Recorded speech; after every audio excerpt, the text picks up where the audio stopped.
Hey guys, here is part 2 of Lemon Boy, and I'm so sorry that it took me so long to upload it. I have been hospitalized for an ongoing health condition and have not been able to post, and with school starting I have been busy, and I'm very sorry for making you all wait. And a warning for you guys, this has some sexual assault, so you have been warned. Eggs, milk, bacon. Tendao had procured his breakfast rations for today. He had felt like absolute crap in the morning. Even now his movements were slow and sluggish. I'm never drinking that much again, he promised himself when he vomited his stomach up this morning, or tried to. Luckily he hadn't ate anything last night but beer, but he knew breakfast, something really greasy, should fix him up. He put his key in the door, clicking the old keyhole, and tried to turn the key, jimmying it. Come on, turn already. He gave the old door a kick, hearing a pleasing click as it finally opened. He sighed, looking at his surroundings as he walked in. It was every bit of the dump he remembered yesterday. He thought his drunkenness just made it look worse than it was, but no. It was pretty crap looking. There was loose boards just about everywhere. The frame of the house was good, but the walls looked about ready to give in. It was a classic farmhouse, but it looked a shadow of its former self. The only thing that seemed to be working was the kitchen sink, the toilet and the stove. Even the electricity faltered, making him buy tea candles and an old reading lamp. But the kitchen worked, and there was pots and pans that looked usable. The old bed frame upstairs was fine, just a little dusty. Breakfast would make him feel better about this beaten down old place. It looked about as beaten up and tired as he was. Maybe coming to this place had been a mistake. There was so much to fix. Or maybe it wasn't. He just knew that last night was the first night he had gotten a full decent sleep, and what a relief it was to wake up at something that she hadn't been a part of. He rolled his shoulders, trying to relieve the pain there that had ghosted him all morning, and got to work.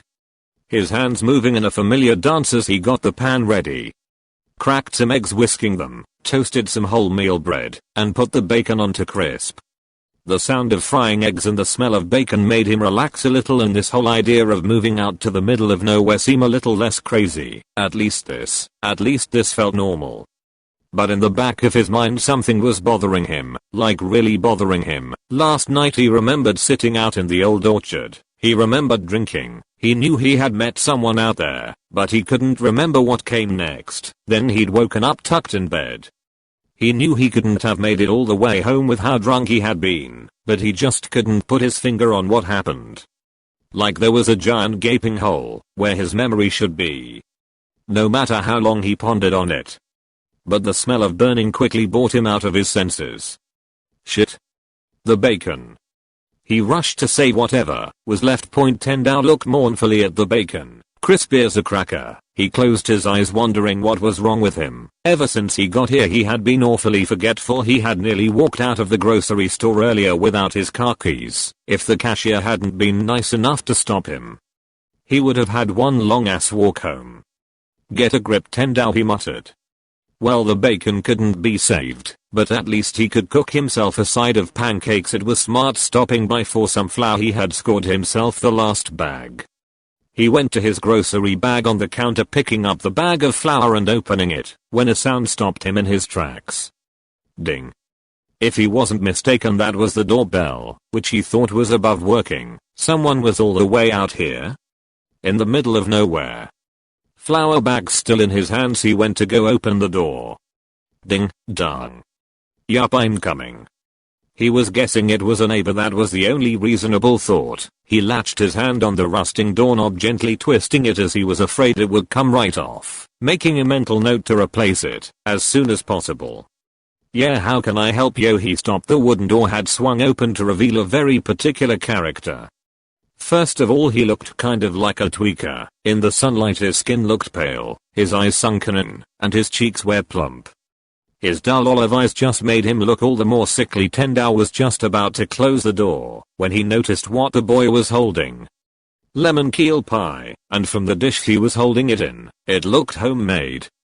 He quickly clicked 2 and 2 together and out on a polite smile for this outlandish boy. The boy grinned back and spoke with a drawl. Hi, I'm Ashijima Wakatoshi. Our farm's next door. Mama wanted me to give you this.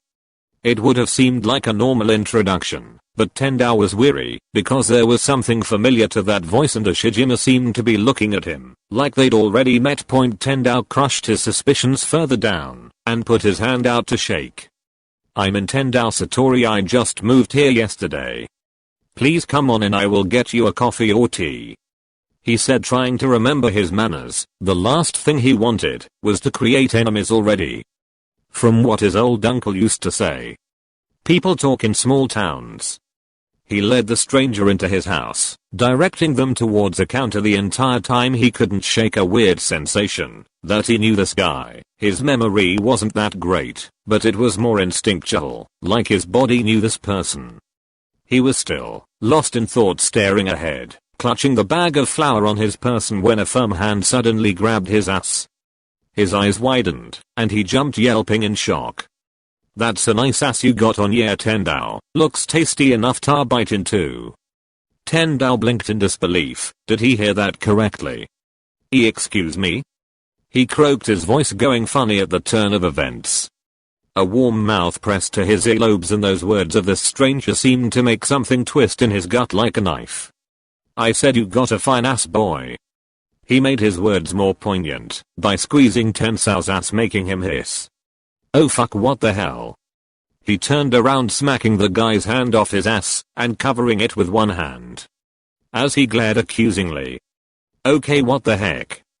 Why are you grabbing at my ass? I'm a man. The man's eyes suddenly looked a tad more alive, but it was something that made Tendao's stomach sink. The look was almost feral.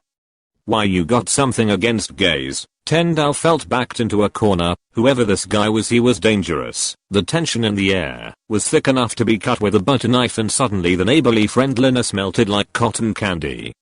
He gritted his teeth. I've got nothing against gay people. You all are just trying to live your lives, but he swallowed, roughly giving himself some room between him and Ushijima, but a hand grasped his arm, thin fingers flexing over his wrist, making him freeze. He looked down at the bulky hand and back at Ushijima, who was starting to look pissed off. Breathe, just explained Tendao. I'm straight. He desperately spoke. Yeah, well, ya didn't taste so straight when you were sucking my tongue down your throat hole last night. He sneered. Oh god, please tell me I didn't. Back. Don't tell me that's what I did last night. It all came flashing, the orchard, midnight, soft kisses and tongue.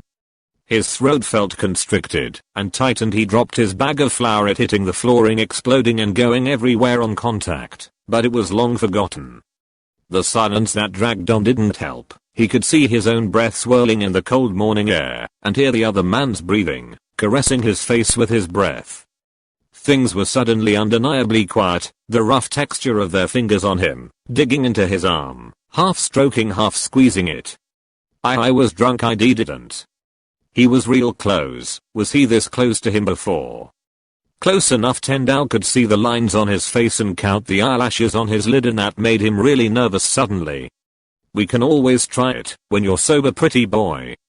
He softly spoke under his breath. The asshole's tongue licking over his top lip like a nervous habit that he didn't seem to notice. I'm thirsty. Are you thirsty? He asked, trying to derail whatever this was. The buff boy following him as he backed away. Oh yeah, I'm real thirsty. The man grinned, getting in Tendao's space, his hand still holding Tendao's arm, like he was a spooked horse. Tendao got the context straight away and started to panic. Wait, but Tendao began. Quit yeah fussing. Please just stop, I bang. Hand slammed down on the counter to the left and right of him, caging him against it. The man leaned in his shoulders, brushing Ethans as he spoke hotly into his ear, almost spitting, this ain't gon' turn out the way you want, boy. Now hold the fuck still. Wait. A soft open-mouthed kiss pressed to his neck, making him tremble against the counter. He could feel the hair on his arms stand up at the warmth of a mouth on the tendons of his neck. As kisses tumbled out of the man's mouth, soaking his neck in warmth, he let out the barest, softest whine at the wet contact, each trailing kiss drawing a new sound. He found himself staring at the ceiling, more of his neck exposed. It was intimate, being kissed there. It felt personal. Tendao millimeters, your skin's real salty, makes me want to nip ya. Just like this. T-A-A-H-H. He groaned, his eyes half open, when teeth scraped his neck just barely. He couldn't breathe. What was this arsehole doing to him? His stomach was doing loops. His hands were shaking. This was bad for his pre-hangover head. The sensation of teeth on his neck, the overwhelming scent of lemons coming from the boy. It was making him feel woozy. Ushijima. He breathily said, "Ten Ushijima, mama wants us home."